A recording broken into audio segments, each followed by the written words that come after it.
continually we work with our business colleagues, and the name of the game is collaboration. And they understand where we're going on the technology side, and we understand what the business challenges are, because obviously business requirements drive technology change ultimately. So, and that's where we've been able to have a lot of success. So traditionally, the way things used to work is that the business sends out an intake to technology, and technology solves the problem. What we have done now is that when the intake does come in, we intercept, and we actually go to the business and ask for, what do you really want to solve? Is this just one problem you're solving, or is there's an underlying major issue that is? So an example that came in, for example, it was, we want to build a check-in system at a branch. Well, a customer walks in, wants to check in for a service. When we talked to the business, it was more than a check-in. It was, how do I manage my lobby? How do I manage my wait times? How do I manage my my customers?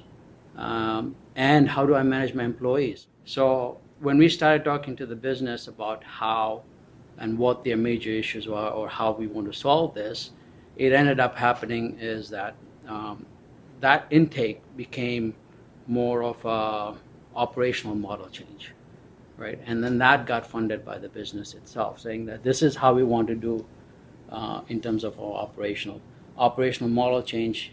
And once that happened, the funding started to flow from, instead of just having technology funded, business started to fund it. Other parts of the bank started to fund the business. For example, process engineering, they had to come into play.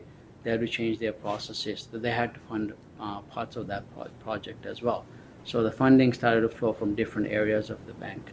Our organization just embarked upon a journey, a transformation journey, and they're going to leverage the Spotify model, which is you have your chapters, your guilds, and squads. And basically truly adapting an agile mindset. But we wanted to kind of take it one step forward.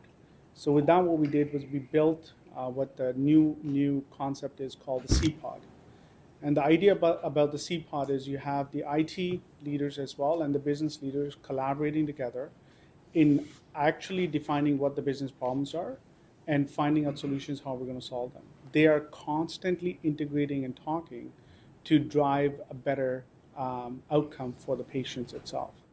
So I think, by taking people internal and to your point, bringing people external as well, and some influence of some different vendors as well to help you out. It was very successful. It was hard though, because as you push innovation and try to break the processes that you have, there's that passive resistance that you always get, and you've got to push through that.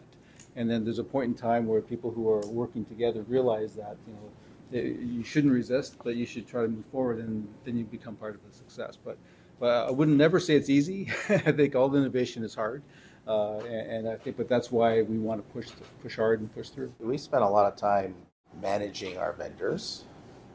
Got a list of maybe 10 to 15 strategic vendors, the usual suspects, Microsoft, SAP, blah, blah, blah.